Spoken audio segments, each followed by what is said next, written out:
Juízes. Após a morte de Josué, então vamos lá do início. Moisés libertou o povo do Egito. Todo mundo lembra? Lembra. Quando estava prestes a entrar na terra prometida, o que aconteceu com Moisés? Morreu. Quem assumiu o lugar dele? Josué. Então Josué entra na terra prometida. O Senhor dá algumas instruções de como eles deveriam viver ali. E aí o que acontece? Josué morre também. E quando Josué morre, o que acontece com o povo? O povo entra em um estado deplorável de comunhão com Deus. Eles se afastam do Senhor, começam a adorar outros deuses, e o povo de Israel fica ali em um estado deplorável.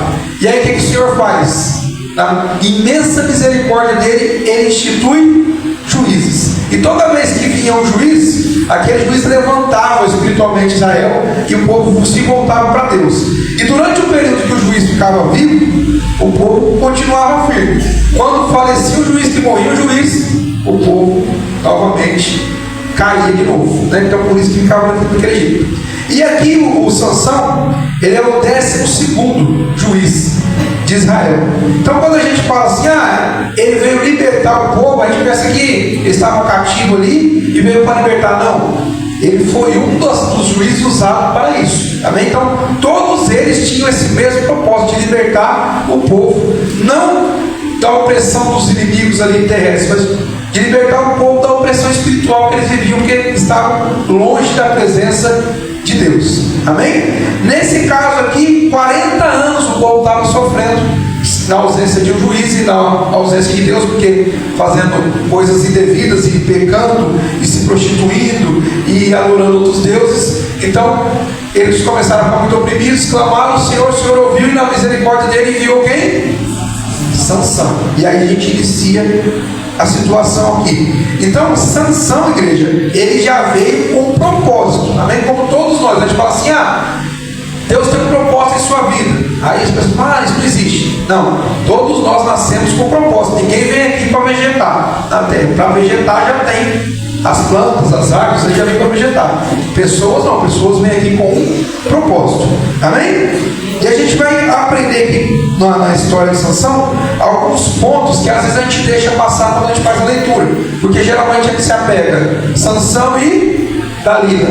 A gente vai se apegar em toda a história para a gente poder aprender um pouquinho mais. Vocês vão ver que interessante. Amém? Amém. Capítulo 13, versículo 1. Os israelitas pecaram uma vez mais contra Yahvé, o Senhor. Por esse motivo, ele permitiu que sofressem por 40 anos sob o domínio dos filisteus.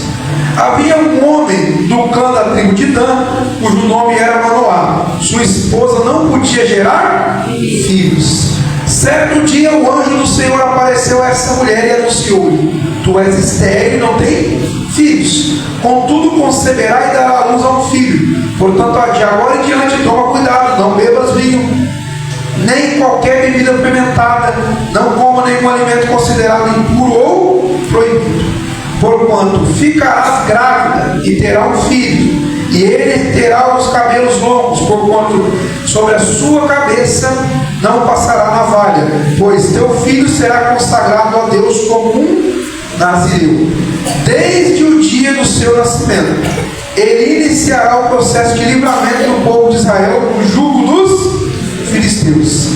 Em seguida a mulher foi contar tudo a seu marido e disse: um homem de Deus me falou, um homem que tinha aparência de anjo de Deus, tal era seu poder e majestade. Não lhe perguntei de onde vinha, tampouco revelou seu nome, mas ele me prometeu: conceberás e darás à luz a um filho. De hoje em diante não beba vinho, nem qualquer bebida fermentada, e não coma nenhuma coisa impura, porque o menino será nazireu, desde o ventre de sua mãe até a... Nazireu, igreja, era um processo de santificação do povo de Israel. Então geralmente ele durava alguns dias, como se fosse um período de consagração. Porém o anjo já disse que o período de consagração dele seria por toda a sua vida. Então ele não faria 30 dias, 40 dias, não, do seu nascimento até a sua morte. Ele teria a vida consagrada a Deus, e não apenas momentos ou tempos dessa vida. Amém? Aí, igreja, entra uma coisa interessante. Versículo 8. O pai do menino, Manoá, implorou a Yahvé em oração: rogo-te, Senhor, que o homem de Deus que tu enviaste venha outra vez visitar-nos, para que nos instrua quanto como devemos agir, assim que o menino tiver nascido. Sabe qual foi a preocupação do pai? Não foi se o menino iria vir ou não ia vir. Olha a fé desse homem. A mulher dele falou: um anjo apareceu aqui e falou que vamos ter um filho. Ele não queria uma confirmação se vai ter um filho. Olha a fé. Ele falou assim: Senhor, que esse senhor possa vir de novo para me mostrar como é que a gente vai criar esse filho. A certeza que ia ter um filho era tão grande que ele queria saber como é que ia criar o filho. Esse, igreja, são os olhos de quem tem Deus no coração. Amém? São os olhos de quem vive pela fé. Então a sua mulher era estéril. Até o momento não gerava filho, porque era estéril. Chega uma notícia dessa, ele não se questionou: não, mas será que vai ter filho mesmo? Não, mas não é possível. O Senhor confirma direitinho se vai ter filho? Não. Ah, o Senhor falou isso, ótimo. Então agora vamos clamar para Ele nos ensinar como devemos fazer para instruir essa criança ou para criar esse filho. Amém? Continua e diz assim, ó. Então Manoá rogou ao Senhor que o homem de Deus que enviasse venha outra vez para visitar-nos, para que nos instrua como devemos agir assim que o menino estiver nascido. Deus atendeu a súplica de Manoá, e o anjo de Deus veio novamente e apareceu à sua mulher quando ela estava sentada no campo. Manoá, seu marido, não estava com ela neste momento. Imediatamente a mulher correu para comunicar ao seu marido do ocorrido e disse: o homem que veio ter comigo outro dia veio outra vez. No mesmo instante, Manoá levantou-se, seguiu sua esposa e foi ter com o homem. E lhe perguntou: foste tu que falaste com minha esposa? E ele afirmou: sou eu. Então Manoá indagou-lhe: quando as tuas palavras se cumprirem, como devemos educar o menino? Como ele deve prosseguir? Olha a preocupação desse homem, igreja. A preocupação dele é: quando vai acontecer? Quando isso acontecer, ou seja, que vai acontecer, eu não tenho dúvida, mas quando acontecer, como é que vai ser a criação desse menino? Versículo 13: e o anjo de Yahvé esclareceu a Manoá: de tudo o que proibia a mulher, deverá ela abster-se. De tudo o que procede da videira, não provará nem vinho, nem bebida fermentada, também não se alimentará de nada cerimonialmente impuro. Tua esposa deverá agir exatamente como a orientei. Amém? E aí o que acontece? Eles oferecem comida, banquete para o anjo. E o anjo fala que não poderia comer com eles. E aí manda eles oferecer um holocausto, uma oblação. E eles fazem o quê? Oferecem isso ao Senhor. E o Senhor aceita, né? E a palavra de Deus vai nos dizer, eu só estou abreviando para a gente não perder tempo com isso.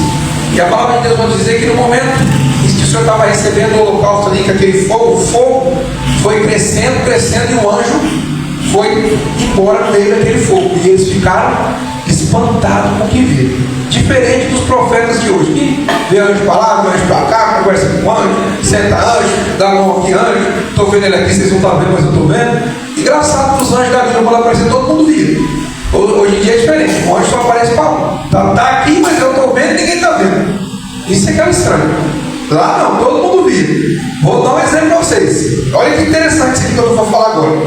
Apareceram 2 anjos lá em Sodoma e Gomorra. Tinha só gente cristã lá. Tinha todo mundo santificado, todo mundo estava em consagração, por isso que eles viram o anjo. Foi isso?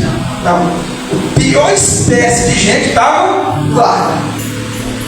Quem viu o anjo? Todo mundo viu o anjo. Porque o anjo estava lá, todo mundo viu. Agora hoje não. Hoje o anjo aparece só para um, para outro não. Olha que loucura. O que é isso?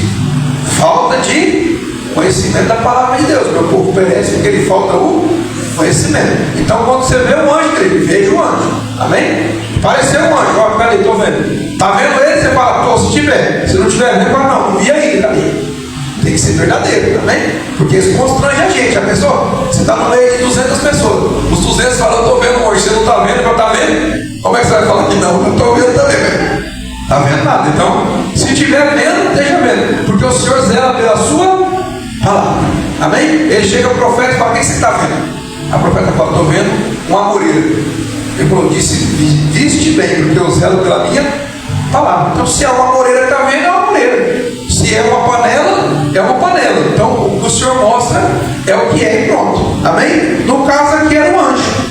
E aí eles ficaram ali atônitos com isso, ficaram, né, de uma maneira ali maravilhados e ao mesmo tempo com temor, e disseram assim: nossa, mas se nós vimos a Deus, então quer dizer que nós vamos morrer? E aí a mulher dele falou: não, se fosse para nos matar, nós não teríamos morrido. Ele veio aqui e revelou algumas coisas para nós, então fique em paz, fica tranquilo. E aí eles ali ficaram temerosos, mas continuaram. E a palavra diz no versículo 24, do mesmo capítulo 13, o seguinte: tempos depois, a esposa de Manoá deu à luz a um filho e pôs o nome dele de Sansão. E o menino cresceu e o eterno Senhor muito o abençoou. Igreja, olha que interessante. O menino cresceu e foi muito abençoado. A palavra de Deus diz que ele seria nazireu desde o ventre de sua mãe, não é isso? Você segura aí e vamos ver o que é esse negócio de nazireu para a gente poder entender. Números capítulo 6, em nome do Senhor Jesus. Lei sobre o voto de nazireu. Versículo 2, ou versículo 1, né? O Senhor disse ainda a Moisés: quem recebeu a instrução de nazireu foi Moisés. Fala aos israelitas: tu dirás, quando um homem ou uma mulher fazer um voto especial, um voto do nazirato, de santificação para o Senhor, pelo qual se consagra a Yahvé como nazireu. Então isso era um período, porém Sansão a vida inteira. Abster-se de vinho e de bebida fermentada, não beberá vinagre, nem feito de vinho, ou bebida fermentada, nem tomará suco algum de uvas, e não comerá uvas frescas ou secas. Durante o tempo da sua consagração não tomará produto algum da videira, desde a semente até as cascas. Durante o tempo do seu nazirato não raspará a cabeça com a navalha, até que se cumpra o tempo pelo qual se consagrou a Yahvé. Será santificado e deixará crescer livremente a sua cabeleira. Durante todo o tempo da sua santificação a Yahvé, presta atenção nisso aqui, não se aproximará de um morto. Não é tocar, é não se aproximar. Versículo 7: nem por seu pai ou sua mãe, nem seu irmão ou por sua própria irmã se tornará impuro. Caso venham eles morrer, visto que traz sobre a cabeça a consagração de Deus, durante todo o tempo do seu nazirato, período de dedicação especial, estará santificado ao Senhor o Eterno. Se alguém morrer de morte súbita perto dele, tornando impura sua cabeleira consagrada, raspará a cabeça no dia da sua purificação, no sétimo dia raspará a cabeça. Aqui está dizendo o seguinte, para facilitar para nós: se algum familiar morrer no tempo que você está sendo consagrado, você não vai chegar lá perto. Pode ser seu pai, sua mãe, sua irmã. Agora, se alguém estiver do seu lado ali e morreu subitamente, aí o que você vai ter que fazer? Você vai ter que se consagrar novamente. Então ele explica o ritual de purificação, porque você se tornou impuro, então você tem que se purificar novamente. Ou seja, essa questão de beber vinho e de tocar em cadáver, se aproximar de cadáver, era muito clara isso nesse sentido. Amém? E aí o versículo 25, já do Juízes capítulo 13, vamos voltar lá, diz assim, ó: Sansão estava em Dan, no acampamento de Dan, entre Zorá e Estaol, quando começou a sentir que o Espírito de Yahvé o dirigia. Sansão desceu até a cidade de Tina e ali contemplou uma moça filisteia. Retornou para casa e solicitou a seu pai e sua mãe: reparei uma jovem entre as filhas dos filisteus. Peço-vos que a tomem por esposa para mim. Então presta atenção. A palavra deixa um delay em todo o tempo de criação de Sansão. Então a palavra não fala de quando ele era neném, não fala de quando ele estava crescendo, com 1 ano, com 2 anos, com 3 anos, com 4 anos, não fala disso. Não fala da sua juventude, mas vai falar de quando ele já está mocinho, porque aí ele quer casar. O que eu estou dizendo com isso? Ele foi muito bem criado de acordo com as leis e as ordenanças do Senhor. Por que eu sei disso? Porque no versículo 24 diz: o menino cresceu e o Eterno, o Senhor, muito o abençoou. E a gente sabe que as bênçãos são decorrentes de obediência. Então os pais foram muito bem na criação do Sansão, até que então Sansão começou a caminhar por si próprio, pela sua cabeça. E aí, igreja, é onde o pai e a mãe já não têm mais a responsabilidade para com o filho. Aí entra a segunda parte. Quando o filho chega nesse patamar, o que o pai e a mãe faz? Aconselha, porém já não manda mais na vida do filho. Então, o pai e a mãe por toda a vida vai aconselhar, mas chega um momento em que é um conselho. Quando é criança, não é um conselho. Será que o menino não falava assim: pai, vai tomar um suco de uva? Aí eu não pode. Aí, mas todo mundo está tomando. Mas não pode, porque você não é todo mundo. Eu usava a mesma frase que as mães usam hoje: você não é todo mundo. Mas por que eu não sou todo mundo? Porque aconteceu isso, e o anjo do Senhor vai te usar para libertar Israel, e ele falou: você não pode. E o menino fez o quê? Não tomava. Aí o menino fala: nossa, o cara não está aqui hoje. Eu falava assim: nossa, quero cortar o cabelo. Está todo mundo fazendo o calvão do cria, e eu também quero. Aí eu falei: você não pode, querido. Pai, mas todo mundo está fazendo. Só vou fazer 2 risquinhos aqui na lateral, de boa. Todo mundo está fazendo. Vou aproveitar e fazer 2 na sobrancelha. E o pai falava: não pode, querido. Pai, mas todo mundo corta o cabelo. Mas você não é todo mundo. Você não pode cortar o cabelo.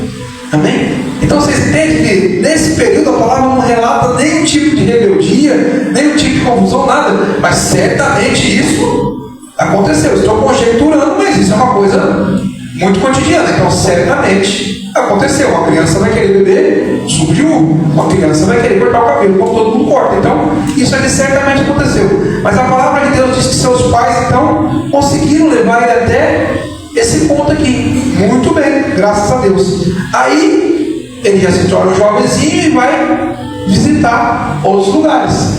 Quando chega lá, ele olha para uma jovem e se afeiçoa a ela. E ele parecia os nossos jovens aqui, se apaixonava fácil. Só viu uma mulher e já quer casar.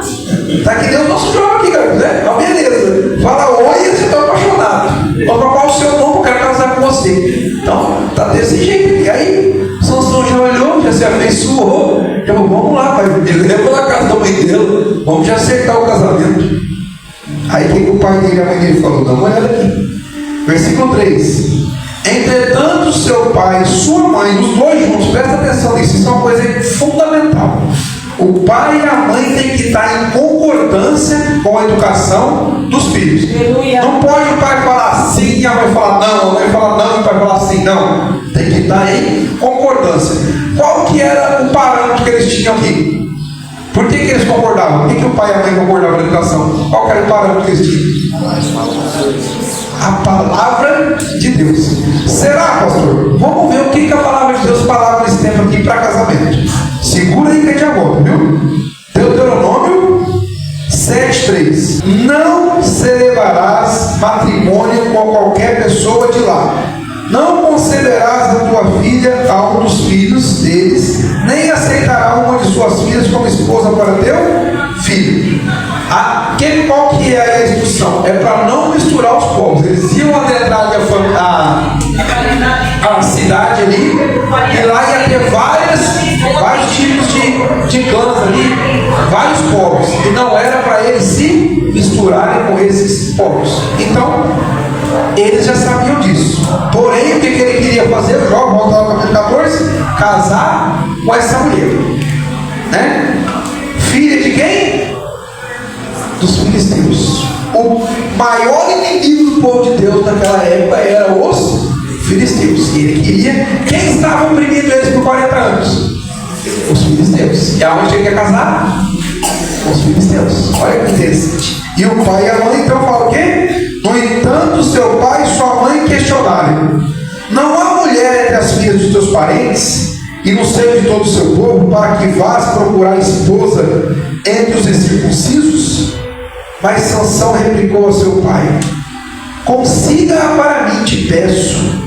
É esta a jovem pelo qual me apaixonei. Molecada, viu que maravilha? Tá vendo que vai dar ruim, tá vendo que vai dar errado. Aí o pai falou: gente, é Filisteia. A Filisteia, que jeito é o pai dela?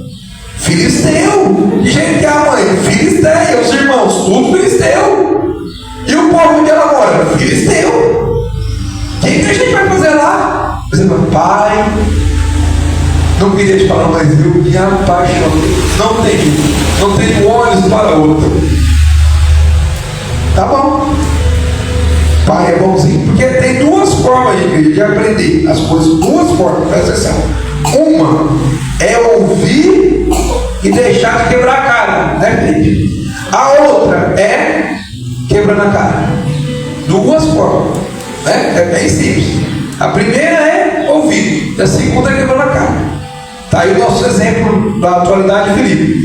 Na quarta-feira, família, eu falei para Felipe, do jeito que você está andando de moto, você vai cair, vai se ralar todo. Na quarta, ele poderia ter aprendido, falou: vou cair, então não vou nada, vou mais tomar cuidado aqui, vou cair de jeito nenhum. Aí o que ele fez? O pastor não sabe nada, 130 na motinha, ela tomou um tombo, se ralou todo. Quer ir de novo? Aprendeu. Ou seja, duas formas de aprender. Você pode ouvir e aprender sem dano, ou você pode não ouvir e se arrebentar, mas que vai aprender, vai. A escolha é forma, também. E tem uns que aqui nem Sansão, teimoso. Se arrebenta a primeira vez e ainda vai a segunda. É também uma opção. Tem a opção de aprender e não se arrebentar mais, ou de continuar se arrebentando por toda a sua vida. Opcional, amém? E aí vamos lá, continua, versículo 4. Seu pai e sua mãe, entretanto, desconheciam que mesmo isso provinha da vontade do Senhor, a fim de proteger a ocasião contra os filisteus, porquanto naquela época eles subjugavam o povo de Israel. Então presta atenção, tudo está no controle do Senhor, amém?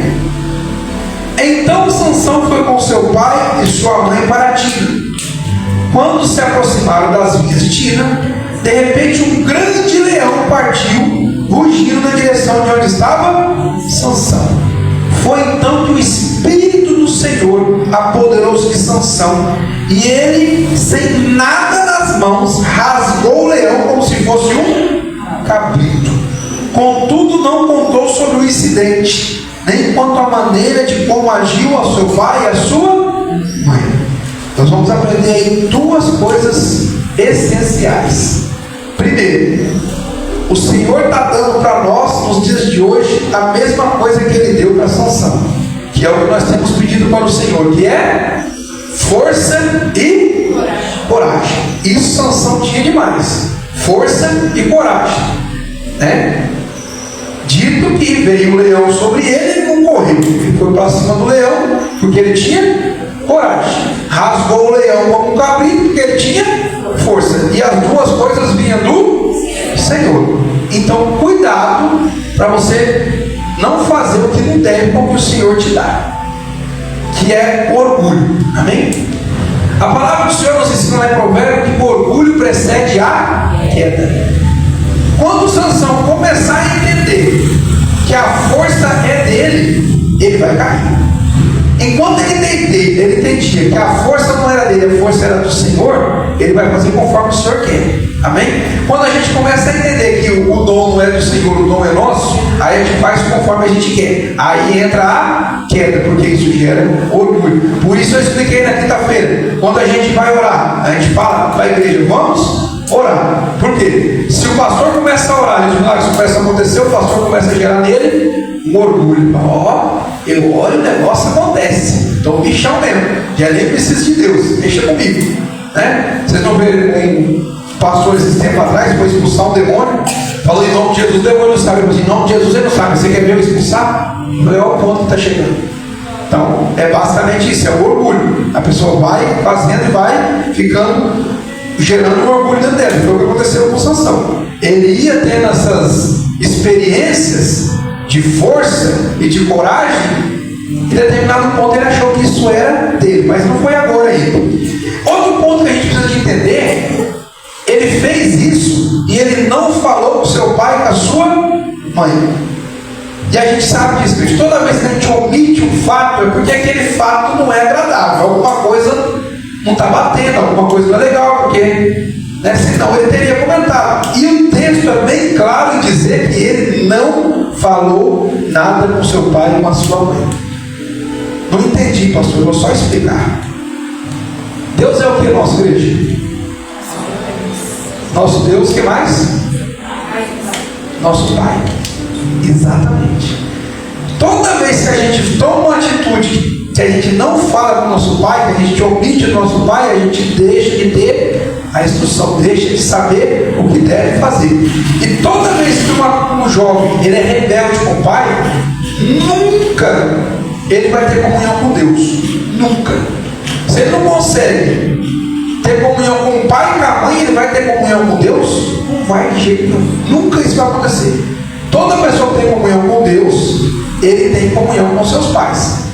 Principalmente o jovem. Se o jovem não respeita o pai, vai respeitar Deus? Vai de jeito nenhum. Então, basicamente, esse indício aqui não foi legal. Por quê? Se ele omitiu isso do pai, certamente ele omitia também de Deus. Estão entendendo? Continue, diz assim. Versículo 6. Versículo 7. Então foi conversar com a jovem que gostava. Então foi lá namorar. Alguns dias mais tarde, Sansão voltou para Timna, a fim de casar-se com ela. E aí, igreja, olha o que aconteceu. Presta atenção. Afastou-se do caminho.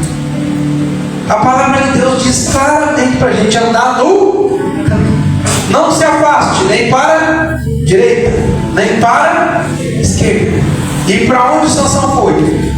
Se afastar do caminho. Presta atenção. Ele afastou-se do caminho para ver como estava o cadáver do leão. O que a gente aprendeu que o Nazireu não pode? Chegar perto de morto, chegar perto de cadáver. Agora presta atenção. Se eu não posso chegar perto de cadáver e eu sei que eu matei um leão, para que eu vou lá procurar o cadáver se eu não posso chegar perto do cadáver? Sabe o que é isso? É o forta. Vou olhar de longe e estou firme com Deus. Nada me abala. Estou tranquilo. Posso ficar nas festas dos filisteus que não vão me contaminar. Posso andar no mundão que não me contamina. Posso estar nos botecos tranquilo. Posso estar nas festas mundando tranquilo. Onde eu quiser estar, eu posso estar, porque nada me contamina, porque eu sou mais forte do Sansão. E aí o que acontece? Presta atenção. Continua. Ele afastou-se do caminho para ver como estava o cadáver do leão, que o rasgara com as mãos, e observou curioso. E diz um provérbio popular que a curiosidade matou o gato. Então o crente não tem que ser curioso. Para com esse negócio de curiosidade. Está curioso, pergunta para Deus. Os crentes hoje são curiosos, são? Não são não, pastor, estão. Toda vez que eles veem um falso profeta, é que eles querem saber do futuro. Está curioso do futuro. Será que vai dar certo? Será que isso? Será que aquilo? Crente curioso. A curiosidade matou o gato. E a curiosidade mata a crente também. E a curiosidade mata o homem de Deus. Olha só que interessante. E ele observou curioso. Na carcaça do animal, o que havia lá? Um enxame de abelhas e mel. Estão entendendo? Olha como é que o mal é assunto. Só que tudo isso foi gerado aonde primeiro? Dentro dele. O cadáver com mel já é o final do negócio. O B.O. aconteceu quando ele se desviou do caminho. Ele não tinha nada de ir lá, mas ele foi, porque era curioso. Chegou lá e olhou. Aí ele viu o mel. Na verdade, mel era uma especiaria, era uma delícia. Então, aquilo era o quê? Algo que era gostoso, prazeroso, e algo que o seduziu. Amém? Ele não foi seduzido pela carcaça, ele foi seduzido pelo mel. E aí a palavra de Deus fala o seguinte, olha que interessante. Versículo 9. Em seguida, recolheu o mel com a mão.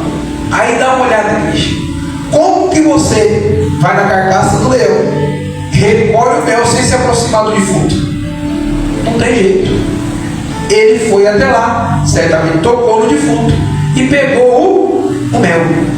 E achou que estava tudo bem, tudo tranquilo, porque comer mel é gostoso, é prazeroso. Vou pegar o mel e continua a minha jornada. Aí olha que coisa interessante, presta atenção. Enquanto em seguida recolheu o mel com a mão, enquanto retomava o caminho, o saboreava. Então ele saiu do caminho, ele foi lá, ele desobedeceu uma lei do Senhor ali específica e retornava ao caminho, como se nada tivesse acontecido.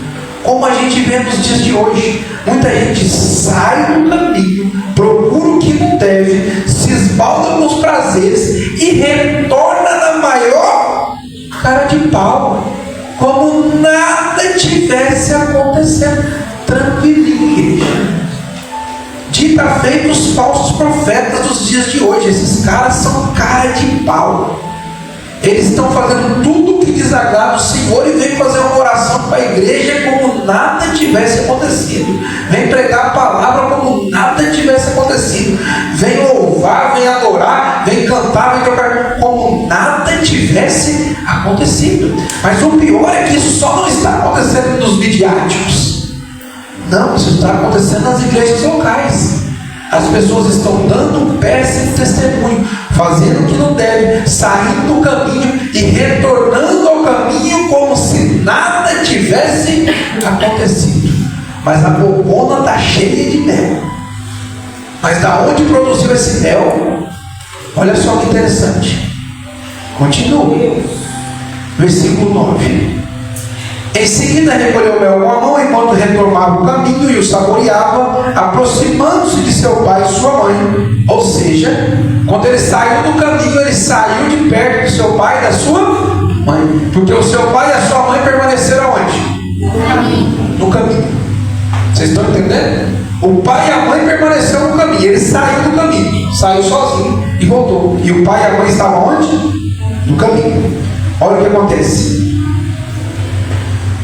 Aproximando-se de seu pai e de sua mãe, ofereceu-lhes o mel, e eles comeram também. Todavia, não lhes contou que tinha tirado o mel do cadáver do mel. Por que ele não contou, igreja? Porque ele sabia que era errado. E se ele sabia que era errado, por que ele fez?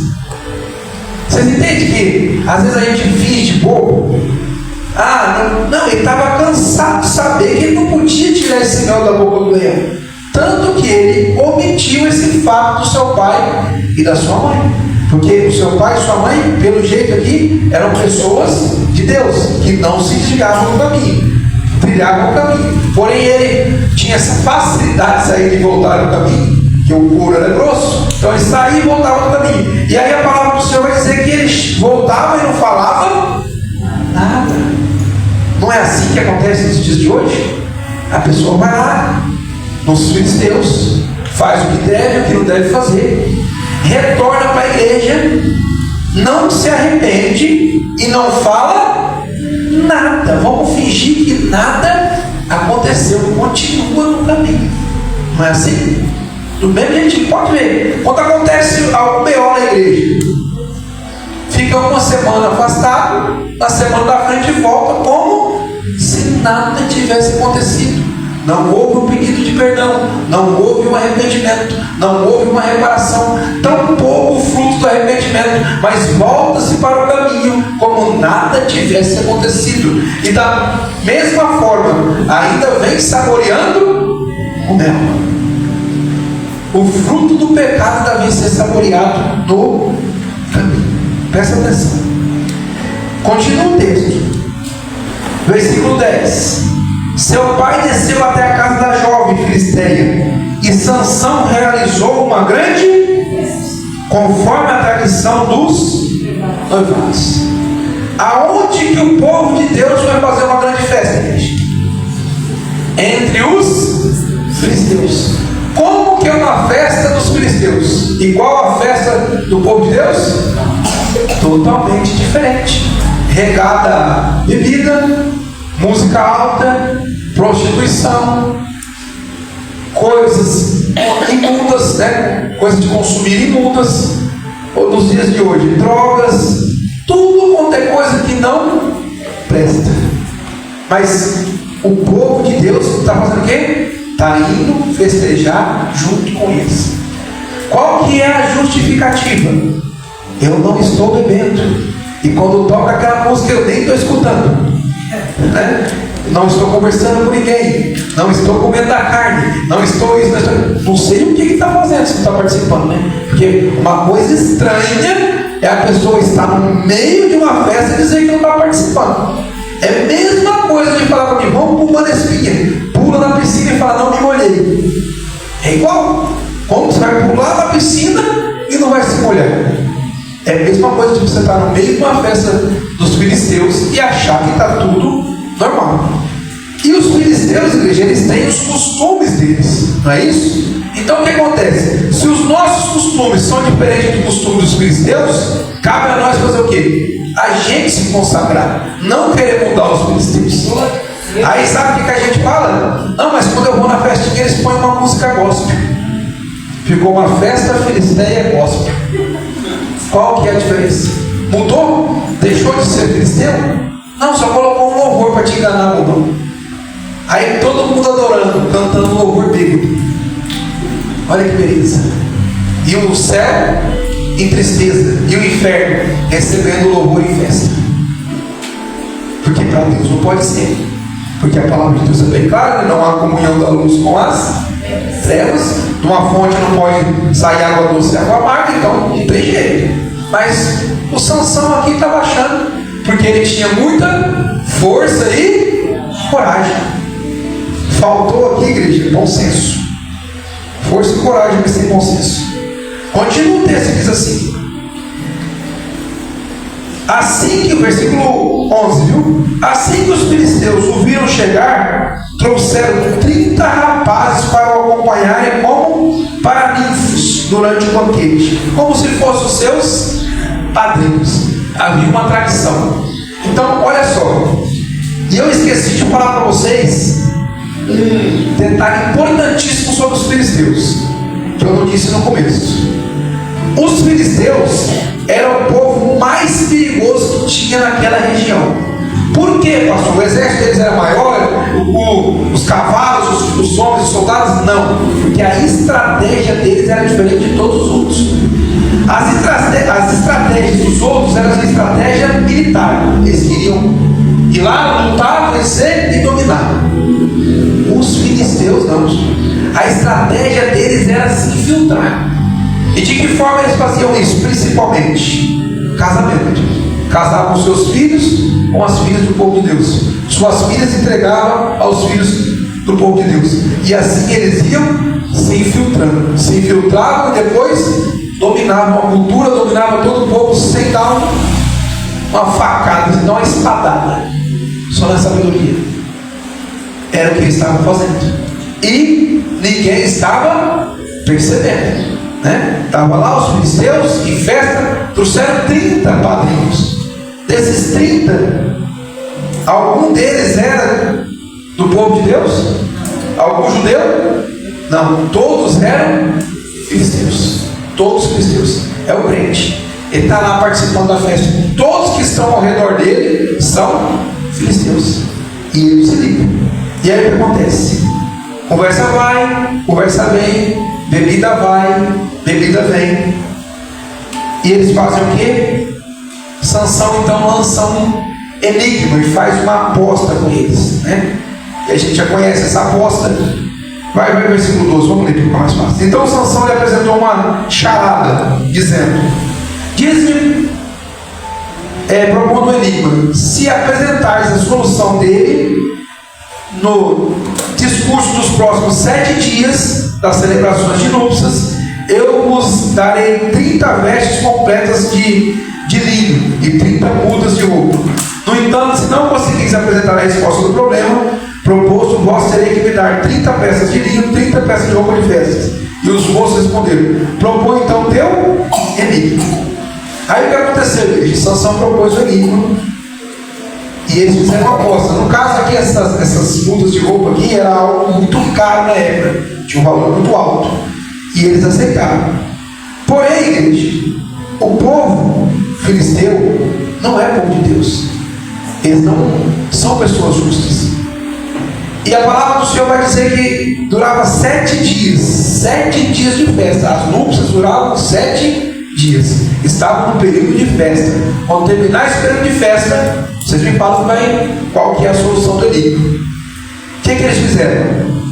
Foram oprimir a noiva do Sansão.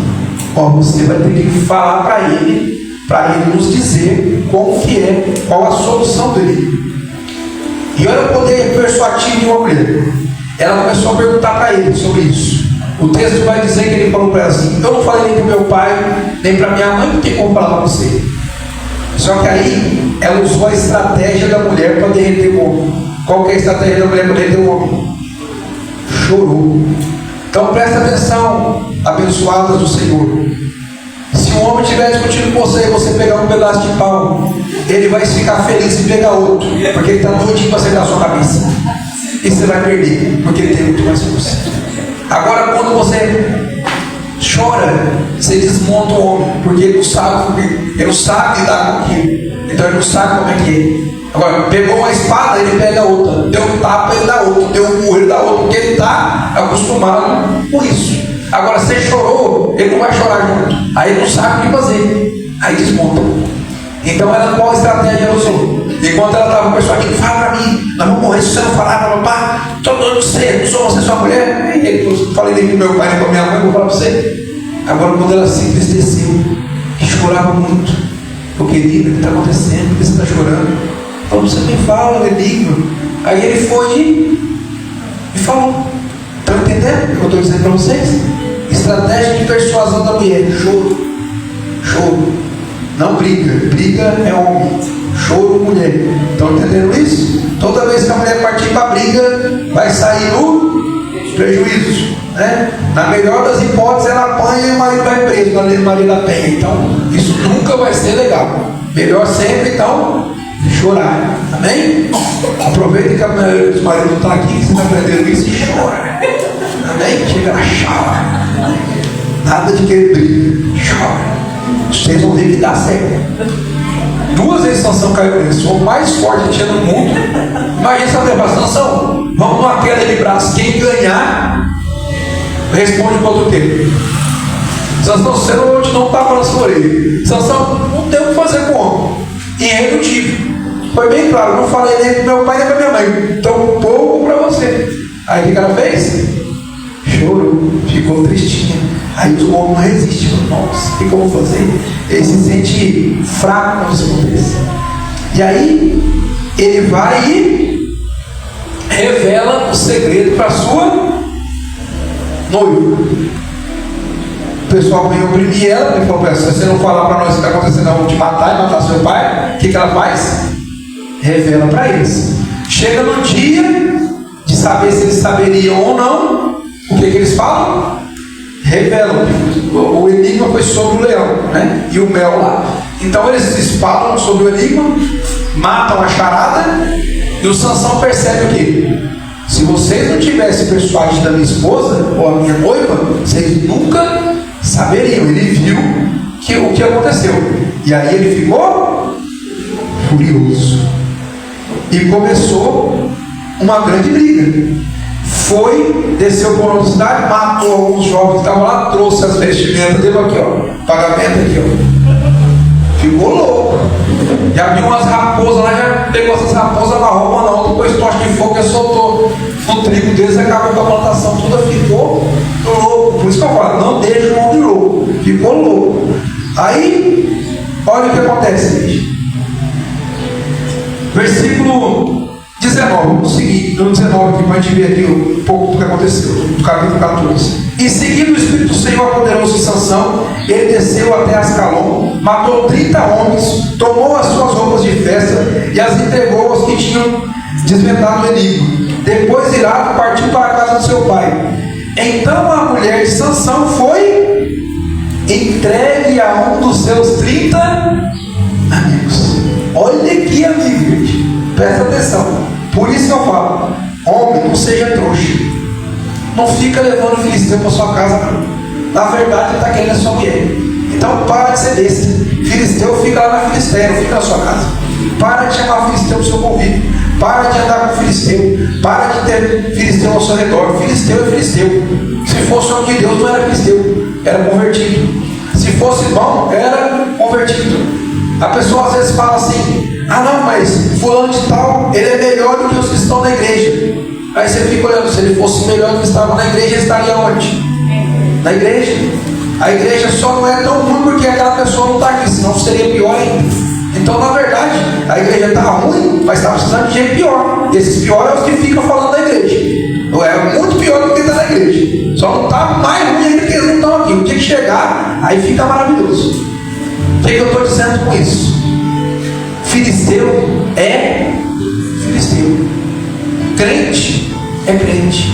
Povo de Deus é povo de Deus. Por mais que, mas fulano de tal não está na igreja, é melhor. Não é. Se ele fosse melhor, ele estaria aqui. Como que uma pessoa sem a presença de Deus pode ser melhor do que um crente arrependido? Não é. O Sansão estava em desobediência. Sansão tinha acabado de tocar no cadáver. Sansão tinha acabado de fazer o enigma. Sansão estava querendo casar com a Filisteia. E aonde a palavra de Deus diz que os filisteus eram melhores do que Sansão? Em lugar nenhum. Na verdade, eles é um povo que oprimia o povo de Deus. Então esquece que o povo do mundo é melhor que o povo de Deus. Esquece. Se fosse, estaria aqui. Amém? Mesmo, não estou dizendo que nós somos pessoas sem defeito, que nós somos pessoas perfeitas. Não é isso que eu estou dizendo. A diferença é que nós aceitamos as nossas imperfeições e viemos buscar a perfeição que é Deus. O que está lá fora acha-se tão perfeito que ele não precisa de Deus, porque ele já é perfeito. Quem está na igreja é imperfeito. Então, fica lá com a sua perfeição, ou perfeitão. E depois vai ver onde você vai parar. Continua o texto e diz assim, capítulo 15, versículo 1. Passando algum tempo depois, durante a época da colheita do trigo, Sansão foi visitar a sua mulher e levou para ela um cabrito e comentou com o pai dela: vou até os aposentos da minha esposa. Entretanto, seu sogro não quis deixar entrar e explicou: eu entendi que tu não amava mais ela e não a queria mais, e por isso entreguei a um dos seus amigos. Perdeu. Mas tem ainda sua irmã mais nova, porque ela é bonita. Tem outra cilada ali para você. E aí por isso que ele ficou bravo, como eu falei, acendeu a ira. E aí ele fez o quê? Pegou o versículo 5. Versículo 4. Em seguida ele partiu, capturou 300 raposas, amarrou aos pares, a cauda delas prendeu na cauda uma tocha, acendeu as tochas e soltou a raposa no meio das plantações dos filisteus. Assim queimou não somente os feixes de trigo, como tudo que estava plantado, até as vinhas e as oliveiras. Os filisteus indagaram: quem fez isso? E eles contaram: Sansão foi o responsável, o genro do Timita, porque a sua mulher foi dada ao seu amigo. Então os filisteus foram, queimaram a mulher e seu pai. Então Sansão lhe prometeu: já que agiste desse modo, não descansarei enquanto não tiver me vingado de vós. E os atacou com toda a violência, sem qualquer piedade, e realizou terrível matança.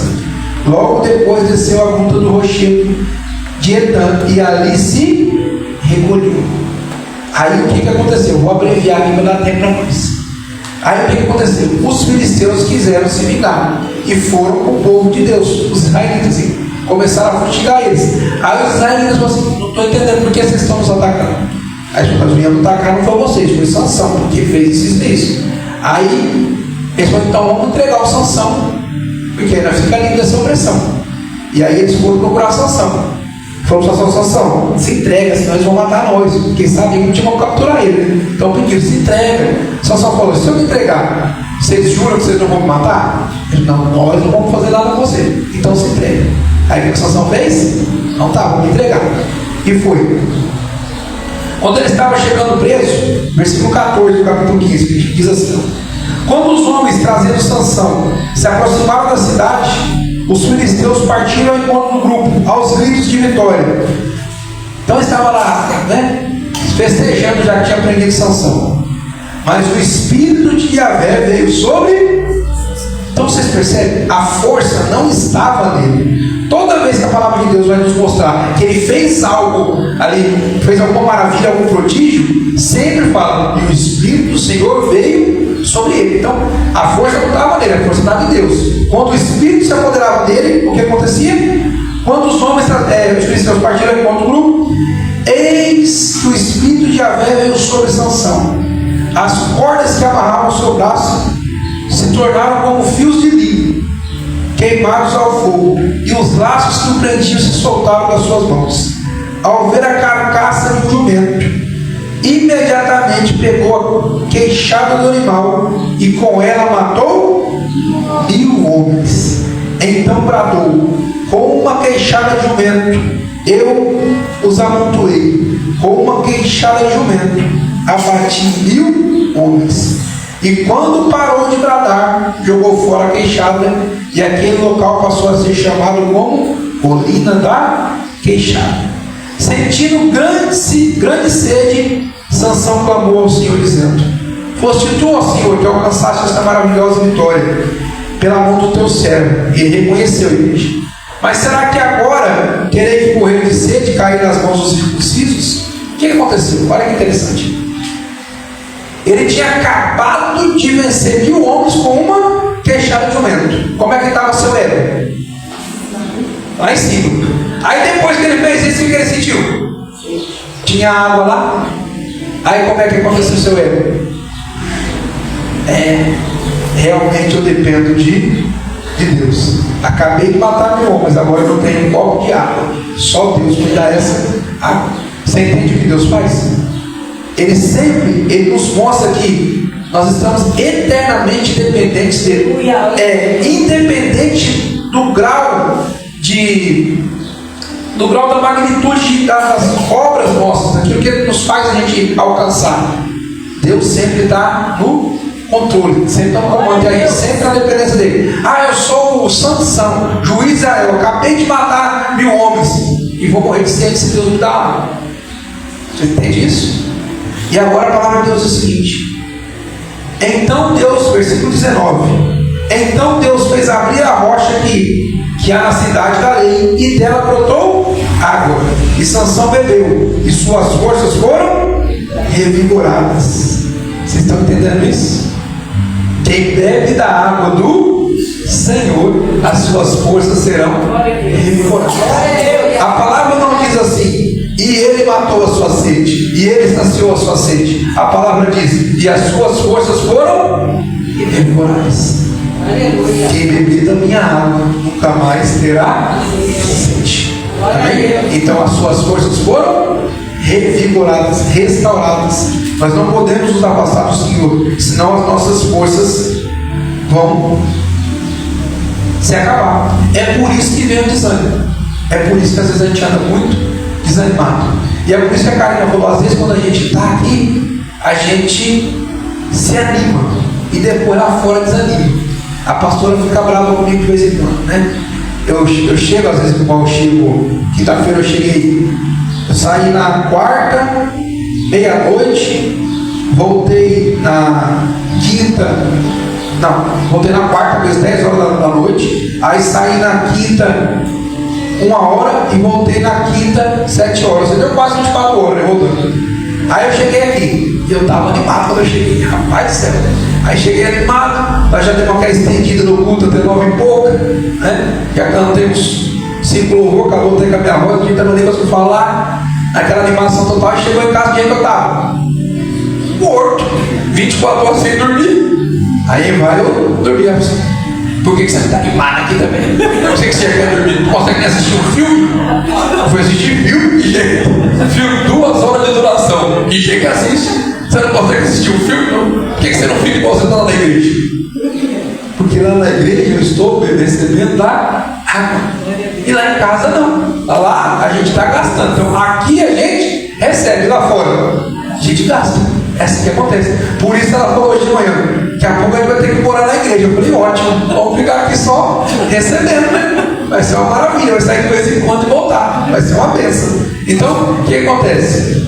Quando a gente se afasta, a gente perde, fica com sede. E só o Senhor para nos restaurar. Por isso que a gente tem que estar em constância com Deus. E por isso a gente tem que vir muito aqui. Por quê? Lá no meio dos filisteus é difícil você se restaurar. É difícil, lá você vai estar sempre lutando, sempre. É uma luta, não é? É uma guerra, né? Matando um leão todo dia. Então no meio dos filisteus você está matando um leão, como é que você vai se fortalecer? Quando você está matando um leão, você está se desgastando. Então quando você está na casa do Senhor, você está se restabelecendo. Amém? Continua o texto e diz assim, ó. Paramos aí no 20, né? Final do 19. Então Deus fez abrir a rocha que havia na cidade, e ele brotou água, e Sansão bebeu, suas forças foram revigoradas, e ele recuperou o ânimo. Estava desanimado, se reanimou de novo. Foi por isso que se deu a essa fonte o nome de fonte do que clama. Olha que fonte maravilhosa. Fonte do que clama, que permanece fluindo até os nossos dias. Enrei é o nome da cidade. Olha que maravilha, igreja. Então Sansão julgou e liderou os filhos de Israel por 20 anos, durante a época do domínio dos filisteus. Então aí, igreja, olha só que maravilha. Ele bebeu dessa água, e a sua força, a sua comunhão com Deus, a sua vitalidade, o seu juízo durou quanto? 20 anos. Olha que beleza. Porém, você tem que estar sempre próximo à fonte. Você não pode beber a água, achar que você virou Sansão e não retornar mais. Capítulo 16 diz assim, ó. Certa vez Sansão foi à cidade de Gaza, e lá conheceu uma prostituta, e passou a noite com ela. O que faltou aí para Sansão, gente? Faltou Deus. Faltou Deus. Já se afastou dos caminhos de novo. Por quê? Bebeu da água, estava muito bem, certamente estava acalmado, estava vencendo as batalhas, estava julgando o povo, estava tudo dando certo. Quando está tudo muito certo, é complicado. Quem nasceu para guerrear tem que morrer guerreando. Tem gente que nasceu para guerrear, tem gente que nasceu para dormir, cada um nasceu para comer. Quem nasceu para guerrear tem que morrer guerreando. Davi nasceu para guerrear, foi descansar, deu ruim. Então a gente precisa entender isso. Quando eu nasci para fazer algo, eu tenho que me manter fazendo aquele algo. Se eu parar, morre. Você já viu pessoas, por exemplo, que trabalham a vida inteira no serviço. Quando se aposenta, morre. Outros continuam lá aposentados para o resto da vida, né? Mas ela nasceu para aquilo. Então se ela nascer com uma coisa e ela parar, ela vai morrer. Sansão nasceu para lutar. Então ele tinha que lutar sempre. Ficou 20 anos. E a palavra diz nesses 20 anos não teve nada de extraordinário, porque o texto não revela. Então, quando fica tudo tranquilo, o que a gente faz? Baixa a guarda. Esse é o problema, né? Você está atento e tal, você está firme, mas não, está tudo em paz. Aí baixa a guarda, mãozinha para trás e começa a ficar sonolento. E aí cai de novo. Então comentou-se na cidade que Sansão veio para cá. E aí o que aconteceu nessa cidade? Só para vocês entenderem. Sansão foi lá, eles tentaram cercar ele, ele fugiu, arrancou os ombros da cidade, saiu e matou um monte de gente. Porque ele era forte. E aí o que aconteceu? Versículo 4. Passados esses acontecimentos, Sansão fez o quê? Se apaixonou de novo. Olha que rapaz apaixonante. Não podia ver uma filisteia e se apaixonar. E aí Sansão fez o que, igreja? O que ele fez? Se apaixonou de novo. Dá um grauzinho no som, que agora a chuva perdoa. E Sansão se apaixonou de novo. Amém? E aí o que diz a palavra? Por uma mulher do vale de Sorek, chamada Dalila. Então os governadores dos filisteus foram procurá-la e lhe propuseram: seduz Sansão e descobre de onde vem a sua extraordinária força. E como que poderíamos dominá-lo e amarrá-lo para subjugarmos? Aí ela começou a importunar ele. E o que ele fazia, igreja? Mentia. Arruma 7 cordas de couro, e aí eu não tenho como eu escapar. Aí eles vinham, eles escapavam e matavam eles. Me prende com uma corda que nunca foi usada, que vai dar certo. Foi. E ela fustigando. Aí ela não conseguia nada. Aí o que ela fez? Chorou. Já que não está tendo jeito, vamos chorar. Aí ela ficou profundamente triste. Falou para ele: olha, você não me ama, você não me fala nada, eu te pergunto as coisas, você não me fala, você não me ama, Sansão. E aí o Sansão não aguentou, porque ele era um cara que se apaixonava fácil, né? E aí ele foi e contou o seu segredo. Presta atenção, crente. Crente não faz aliança com o filisteu. Crente não casa com o filisteu. E muito menos conta os seus segredos. Aprende isso uma vez por todas. Não casa, não tem comunhão, não tem aliança. E muito menos, nunca expõe os seus segredos para o filisteu. Por quê? Na primeira oportunidade, o filisteu vai usar isso contra você. Tá bem? Não esqueça disso. Você vai lá conversar com o filisteu. Aí você começa a falar mal da igreja do filisteu. E o filisteu vai ficar ouvindo. Nossa, tá. Na primeira oportunidade, o filisteu fala: ixi, mas sei lá, faz isso, você que falou. É isso que ele faz. Ele está doidinho para jogar na sua cara o seu segredo. Está doidinho para jogar contra você aquilo que você confidenciou para ele. Então, não se abra com os filisteus. E aí a palavra do Senhor vai dizer então que ele revelou o segredo dele para os filisteus, como a gente conhece. Os filisteus então foram lá, o prenderam, como a gente conhece, colocaram ele para poder moer, que eles moinhos que tocavam com o cavalo. Como ele era bem fortinho, né? Em vez de pôr o cavalo, colocaram o quê? O Sansão no lado do cavalo, para ficar rodando lá o moinho. E aí os filisteus não se contêm com isso não, eles têm que ficar zoando a cara dos crentes, sabia? Só pôr o crente para trabalhar não dá certo, tem que zoar a cara deles. Aí sabe o que os filisteus fizeram? Uma festa. Fizeram uma festa. Aí lembraram: cadê aquele trouxa lá? Nós tapeamos ele com a mulher. Qual? Sansão? Tá lá empurrando o moinho. Não, traz ele aqui para se divertir um pouco, porque ele já tinha furado o olho dele, já estava cego.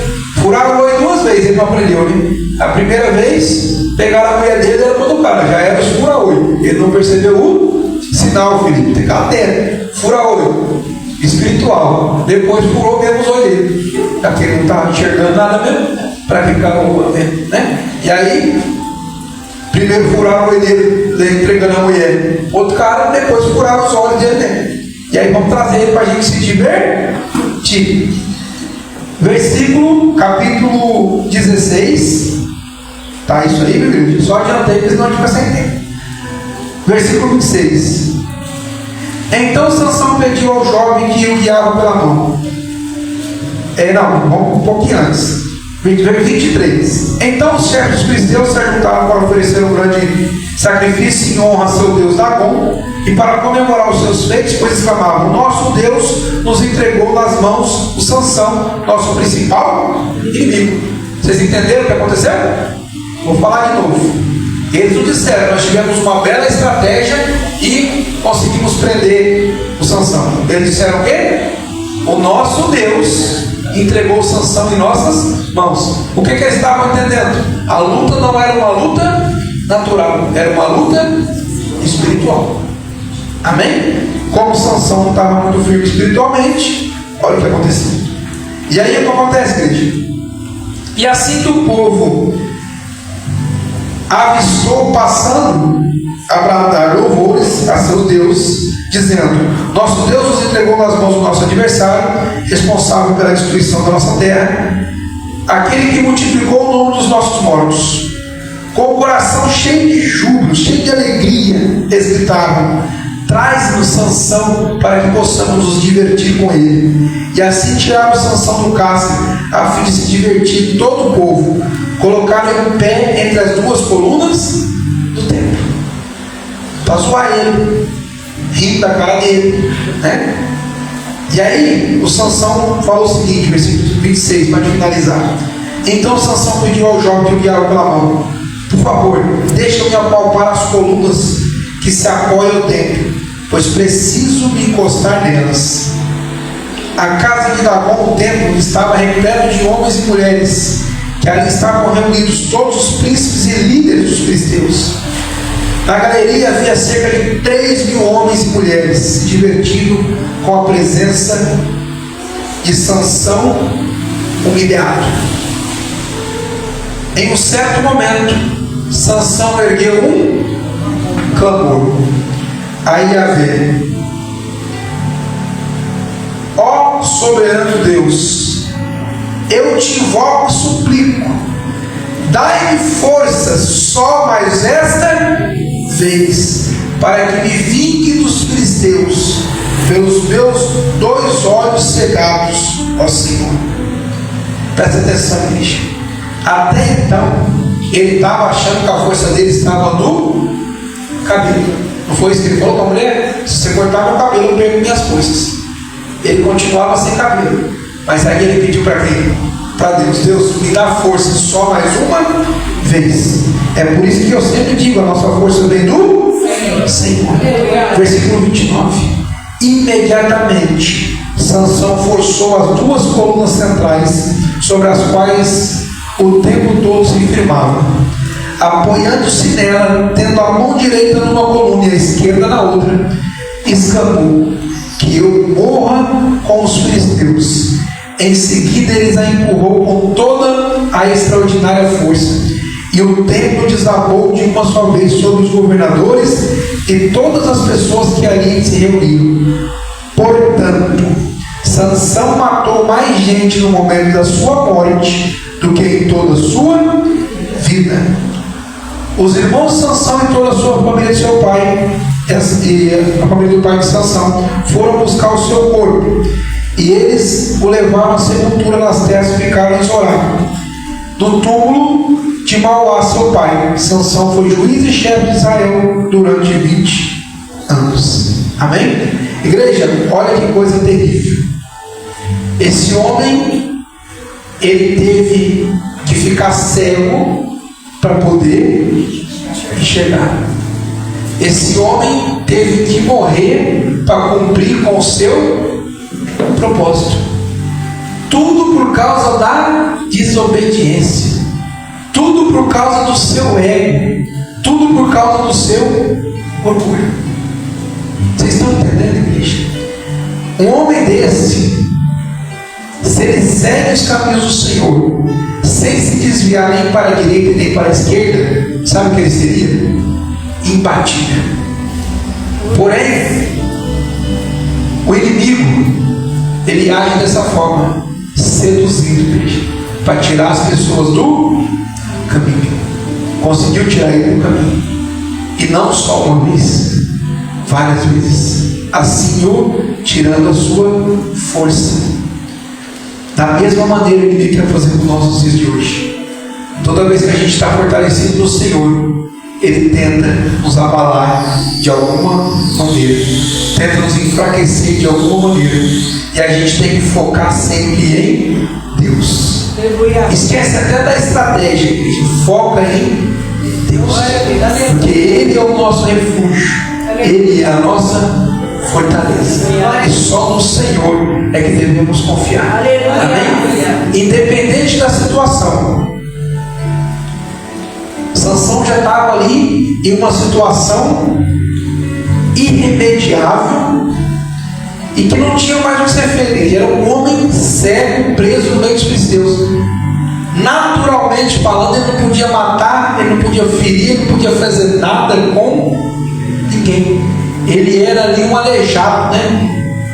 Um deficiente. Naquela época, um cego estava condicionado a apenas tirar esmola e mais nada, né? Mas esse homem, na sua condição totalmente improvável, nos mostrou que quando Deus está no controle, a coisa fica totalmente diferente. Não era a força de Sansão que iria libertar o povo de Israel, era a força do Senhor. Aleluia. Sansão estava apenas sendo usado. Nos dias de hoje é a mesma coisa. O Senhor necessita de homens e mulheres de Deus para nos usar. Aleluia. Então preste atenção da maneira que Deus está te usando. Se fortalece em Deus, permanece no caminho, deixa Deus te usar. Amém? Glória a Deus. Feche os olhos, vamos agradecer o Senhor enquanto eles vão preparar a Santa Ceia aqui em nome do Senhor Jesus.